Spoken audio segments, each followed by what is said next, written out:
Bienvenue au podcast de Drôlement Inspirant. Aujourd'hui, je vous partage les bénéfices que j'ai eus de faire un défi d'1 an sans alcool.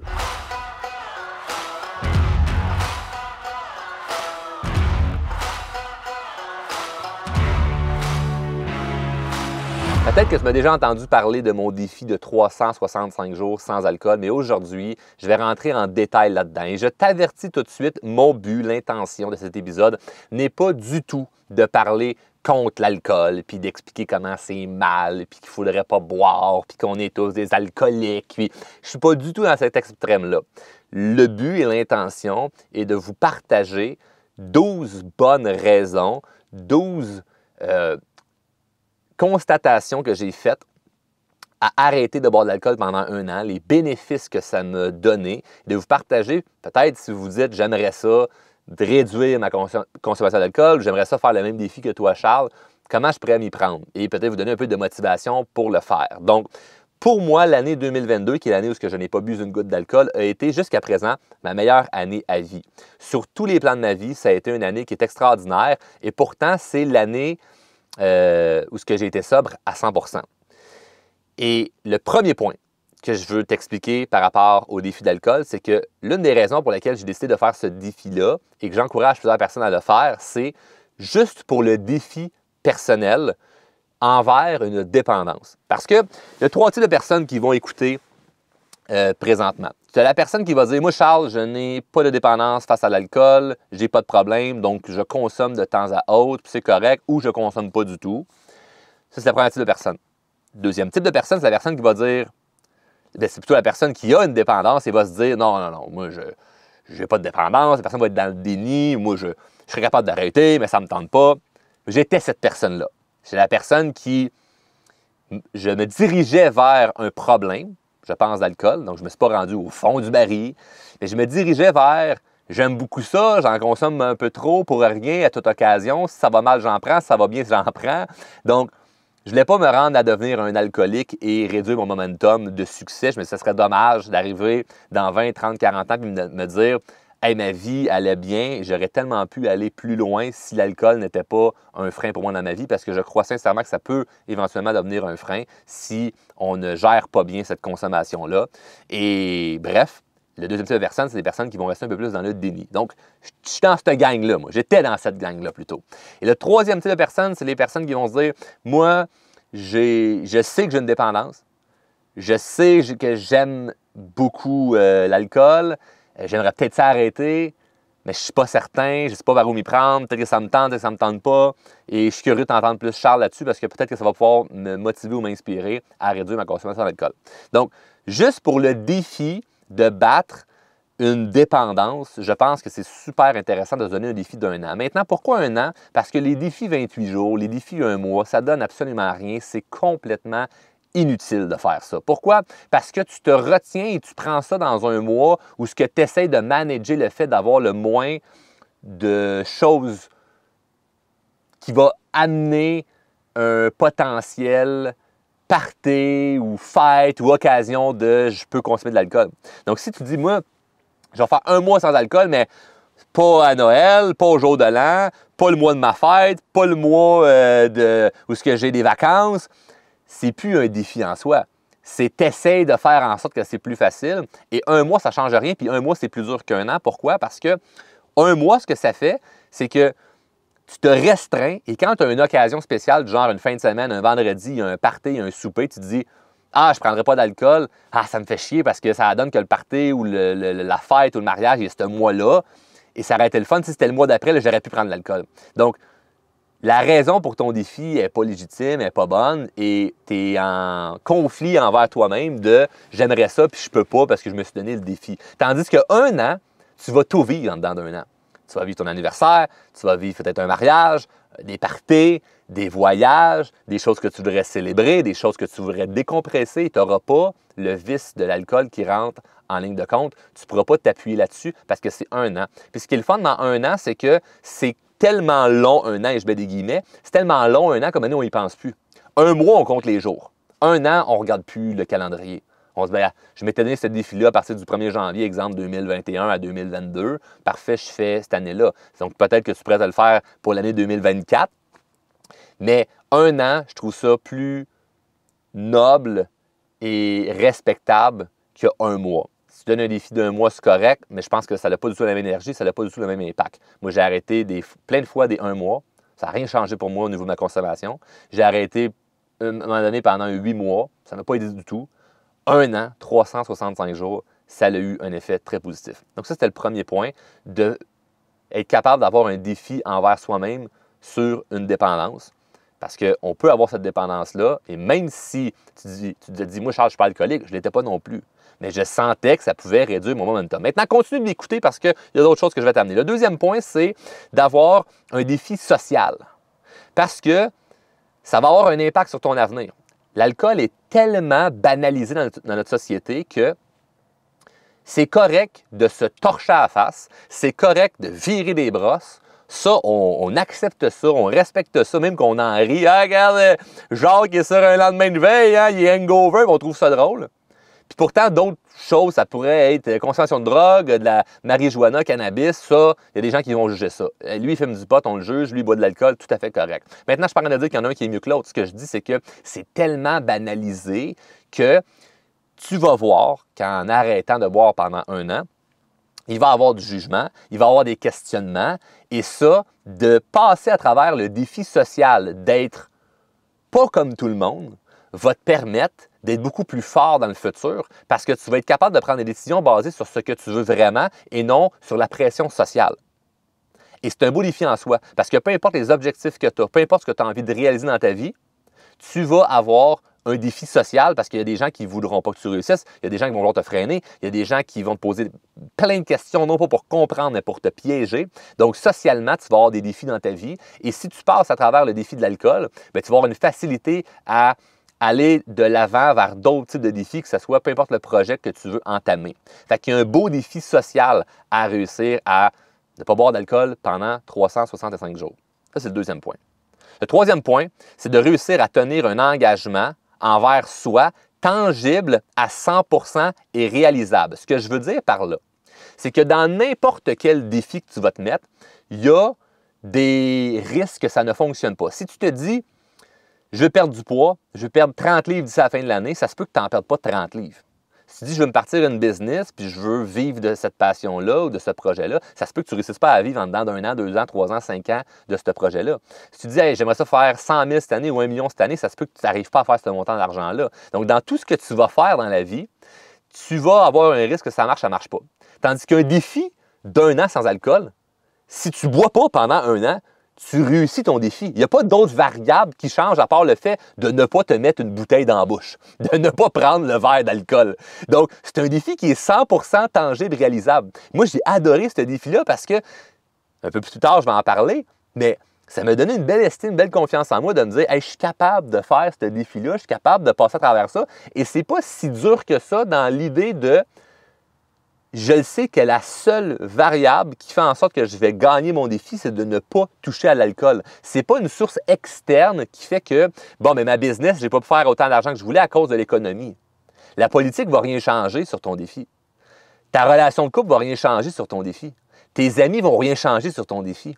Ta famille ne va rien changer sur ton défi. Ta vie professionnelle. Il n'y a rien qui va changer par rapport à ton défi. Donc, c'est quelque chose qui est 100% tangible et réalisable. Il n'y a aucune autre variable que toi-même qui peut faire en sorte que ça ne fonctionne pas. Si tu échoues ton défi, c'est toi qui as décidé de prendre de l'alcool par faiblesse de « je ne suis pas capable de passer à côté de prendre un verre » et là, tu vas vivre toutes les conséquences d'une faible estime personnelle parce que tu vas dire « je ne suis pas capable de tenir ce défi-là ». Donc, de tenir ce défi-là, ça va avoir totalement l'effet contraire. Et moi, ce que j'ai remarqué, c'est que non seulement un défi envers une dépendance, un défi social, mais en plus de ça, un défi qui est 100% tangible de « Hey, je fais le tour du cadran, dans 1 an, j'ai accompli mon défi, puis c'est quelque chose de tout de même difficile à atteindre. » Mais il y a une espèce de grande fierté en arrière de ça. Donc, c'est ça qui est le fun. C'est que tu le fais au complet, tu gagnes. Ça, c'est le troisième point.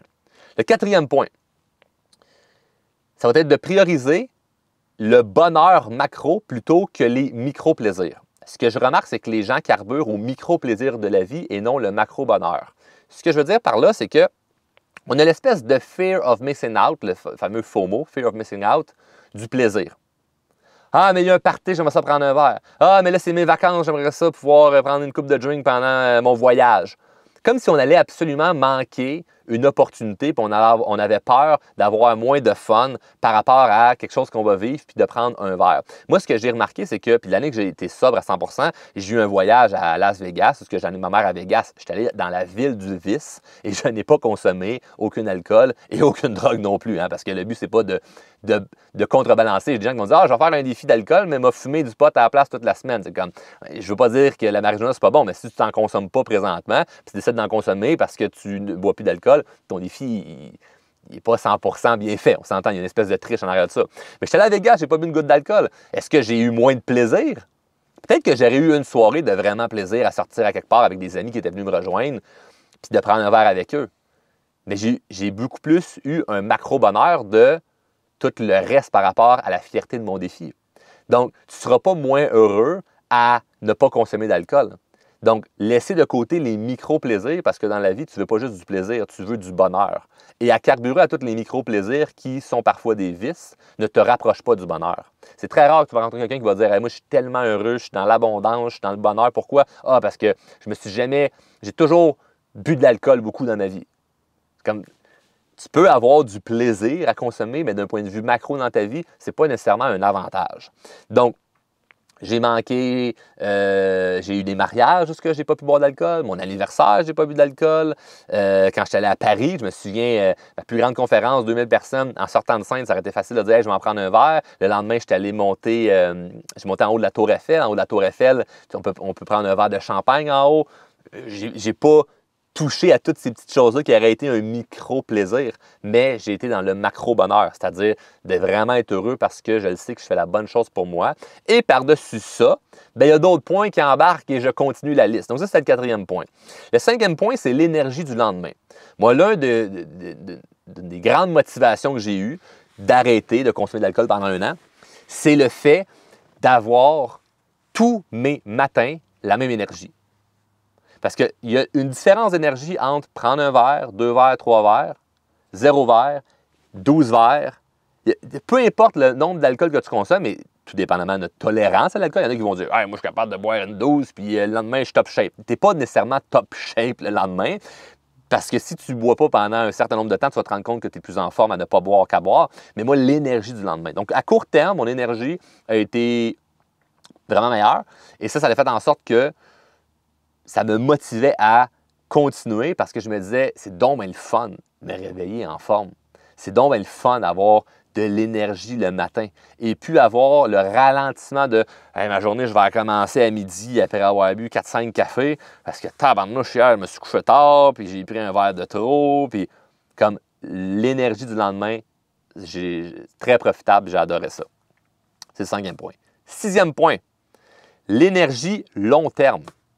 Parce que non seulement tu as l'énergie du lendemain qui est le fun, c'est court terme, mais à long terme, là, après 1 mois, 2 mois, 3 mois, 4 mois, 5 mois sans avoir eu d'alcool dans ton sang, ton corps te dit merci. Parce que techniquement, c'est un poison qu'on s'ingère. OK? Et je ne veux pas dire que c'est le diable en bouteille, puis c'est donc bien pas bon. J'en prends un verre de temps en temps en ce moment. J'aime ça. J'aime être en ivresse raisonnable. OK? J'aime plus ça perdre la carte complètement, mais j'aime le sentiment et le feeling que ça me donne prendre un verre. Je m'en cacherai pas. Mais l'énergie à long terme que ça me donne de ne pas boire, c'est phénoménal. Et ça, il faut l'expérimenter pour vraiment le savoir. Ensuite, le point numéro 7, c'est plus que tu as plus de focus et moins de distraction. Parce que si tu es porté à avoir beaucoup de sorties sociales qui amènent à boire, et là, tu es dans un défi que tu ne bois pas, ça se peut qu'il y ait certaines sorties sociales que tu acceptes moins, ou tu vas y aller, mais rentrer plus tôt. Donc, le fait de te coucher plus tôt aide ton énergie, le fait d'avoir moins de distractions par rapport à l'alcool ou ce que ça t'amène, bien, ça fait en sorte que tu as beaucoup plus de focus, donc tu as plus de temps pour te concentrer sur tes objectifs, tes rêves, bref, ce qui est le plus important pour toi. Point numéro 8, bien, plus de temps pour toi. Donc, imagine toutes les occasions où il y a de l'alcool inclus. Ça l'amène à se coucher plus tard, ça l'amène à sortir à certains endroits, ça l'amène à plein de choses qui font en sorte que c'est moins du temps que tu as pour toi. Et je prends pour acquis que si tu écoutes le podcast présentement, tu es quelqu'un qui a des rêves, qui a des buts, qui a des défis, qui a des objectifs. Et si tu veux réaliser ces rêves-là, ces objectifs-là, peut-être que tu as des fois l'excuse de « ouais, mais je manque un peu de temps ». Puis peut-être que certaines sorties sociales qui amènent à boire, si on réduit ça, pas on les élimine à 100%, mais on les réduit parce que, ben oui, tu vas sortir une fois de temps en temps avec des amis, mais tu ne prendras pas un verre, donc tu te couches plus tôt, donc ton hygiène de vie est mieux, mais tu vas peut-être te rapprocher un peu plus de ce que tu souhaites vraiment parce que tu n'auras pas la tendance à ben, je vais prendre un verre de plus, puis un verre de plus, puis là, me coucher plus tard, puis là, le lendemain, tu te sens mal parce que là, tu te réveilles plus tard, puis là, tu as moins d'énergie, puis là, tu as moins de temps, puis la semaine passe, ton énergie, elle revient, puis là, tu oublies que tu as perdu cette énergie-là, ce temps-là, puis là, le vendredi, on recommence. Donc, plus de focus, moi, j'ai remarqué que ça m'a vraiment aidé à être plus concentré sur mes défis, mes objectifs. Point numéro 9, des discussions plus enrichissantes.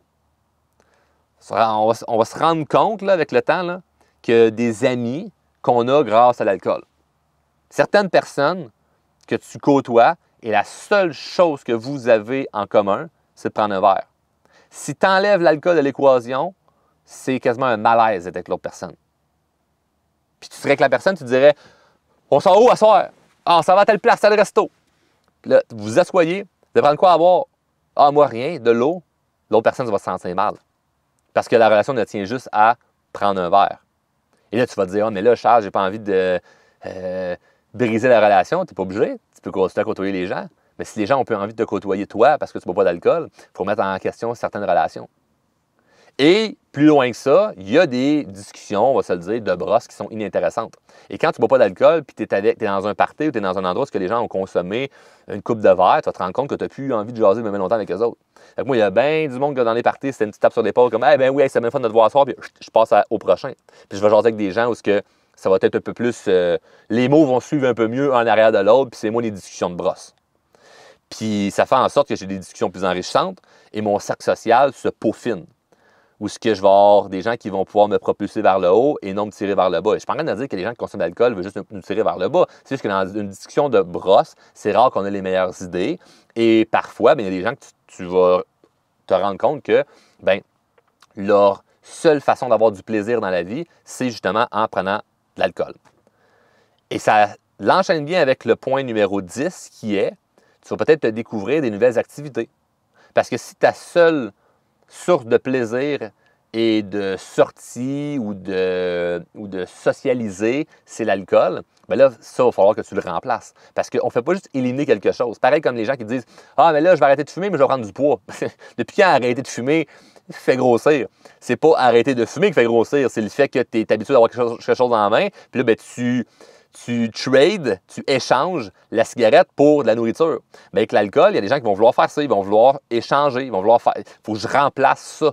Mais OK, mais tu le remplaces par quoi? Fait que si tu n'as plus l'alcool, il faut que tu le remplaces par quelque chose. Donc, les sorties qui amènent l'alcool, il faut que tu les remplaces par quelque chose. Donc, si tu les remplaces par quelque chose qui est dans la sobriété, bien, c'est quoi? Si tu es plus à l'extérieur, si tu de commencer un nouveau sport, si tu d'aller plus bouger, t'entraîner, aller à des activités, il y a tellement de choses que tu peux essayer. Puis moi, ce que je te suggère de faire, si tu dis, Charles, j'ai pas vraiment de passion dans la vie, bien, découvre-en. Et le but est d'essayer plein de choses et de ne pas juger avant. Je vais te donner un exemple. Moi, je ne suis pas quelqu'un qui a 150 passions dans la vie, mais j'essaye plein d'affaires. À un moment donné, je me fais inviter par des amis à aller jouer au pinball. Puis moi, dans ma tête, c'est comme le paintball, se tirer dessus avec des guns à peinture, moi, m'intéresse pas fort. Je jugeais ça. Mais je me dis, je vais y aller quand même. Puis je suis allé. Puis finalement, je me suis rendu compte que, ben, j'aime pas plus ça le paintball. Puis c'est se tirer dessus avec des guns à peinture. Puis je vais pas tant apprécier mon expérience. Et je vais y retourner peut-être un jour s'il y a un événement quelconque. Mais c'est sûrement pas moi. En fait, c'est clairement pas moi qui va amener des gens à dire « Hey, on va aller jouer au paintball ». Moi, c'est pas quelque chose qui m'a passionné. Je respecte les gens qui aiment ça, puis je trouve qu'ils ont une bonne paire de couilles parce que ça prend toute une colonne pour dire « Je m'en vais me cacher dans le bois et je risque de me faire tirer dessus par des balles de peinture, puis ça fait mal ». Donc, mais je ne l'ai pas jugé avant. Tu comprends? Je suis allé pour expérimenter le fait que je ne veux pas t'apprécier ça.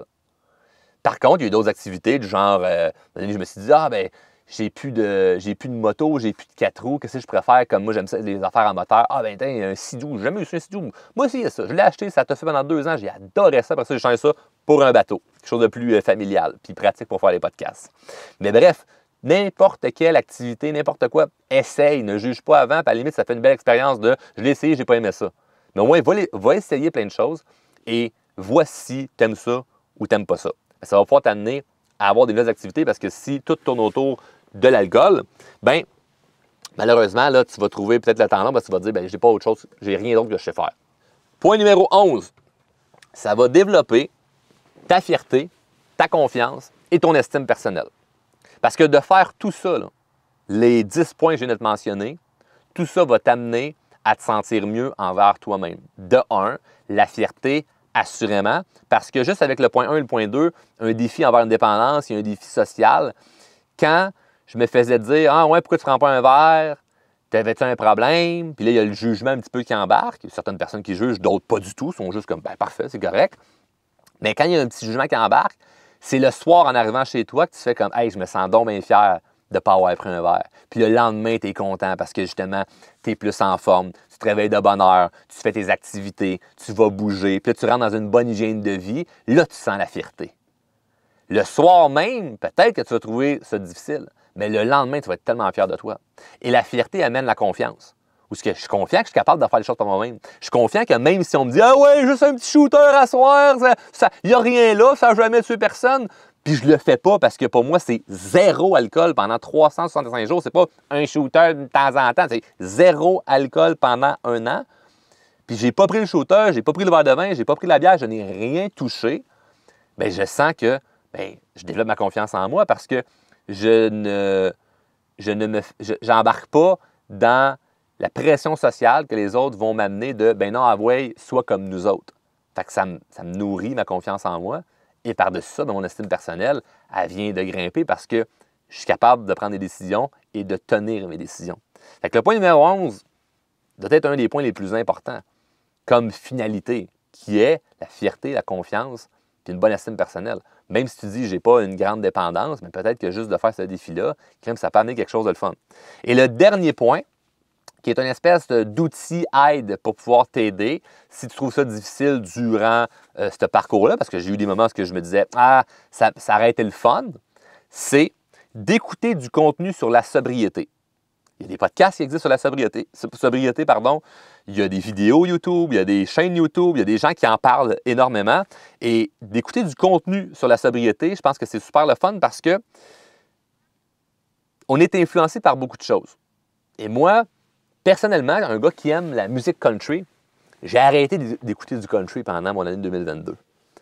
Parce que dans les tunes country, ils disent le mot « beer, beer, beer » après à tous les 3-4 couplets. Fait que moi, à un moment donné, t'es en bateau, puis là, j'entends « beer on a Saturday night »,« good glass of wine », tout le monde autour du feu, puis là, on prend un verre, c'est le fun. Ça me tentait pas tant d'écouter des chansons qui parlent de beer, beer, beer. Et, tu sais, à la Luke comme beer never broke my heart. Tu sais, si tu fais, ouais, ça n'a jamais brisé ton cœur prendre une bière, mais moi, ça va briser mon défi d'1 an.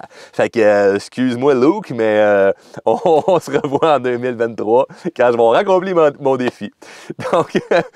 Donc, c'est niaiseux, là, mais j'ai arrêté d'écouter de la musique country pendant 1 an parce que ça jouait dans mon mental où j'étais comme, hey, it's 5 o'clock somewhere, Alan Jackson. Puis je suis comme, c'est vrai, il est 5 heures quelque part dans le monde. Si je pourrais prendre un petit verre de vin à midi. Je peux pas écouter ça, Margaritaville, puis ces chansons-là, c'est comme, ça ne fonctionne pas. Je peux pas, parce que ça va trop m'influencer. Fait que, quand tu sais que tu es influençable, ben, tu enlèves les sources d'influence négative. Puis on s'en rend-tu que c'est pas négatif pantoute, la musique country?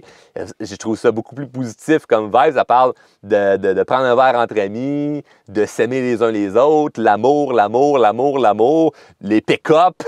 C'est ça, c'est pas la musique pop et rap d'aujourd'hui, là, qu'on est complètement dans une dégénération puis parler juste de sexualité, puis de la misogynie, puis les hommes sont pas fins, puis les femmes sont pas fines, on n'est pas là-dedans. Là. Musique country, c'est de la bonne musique. Mais ça m'influençait dans le sens contraire de mon défi. Fait que j'ai mis ça de côté pendant un certain temps, j'ai écouté à la place du classic rock, qui parle pas d'alcool. Et dans l'idée de je veux me rapprocher d'une facilité par rapport à mon défi, je te dis que l'une des choses, c'est de consommer du contenu par rapport à la sobriété. Ce que ça va faire aussi, c'est que ça va venir renforcer ta croyance que tu es sur la bonne voie, pareil comme dans l'épisode où ce que je parlais des biais cognitifs, des biais de confirmation.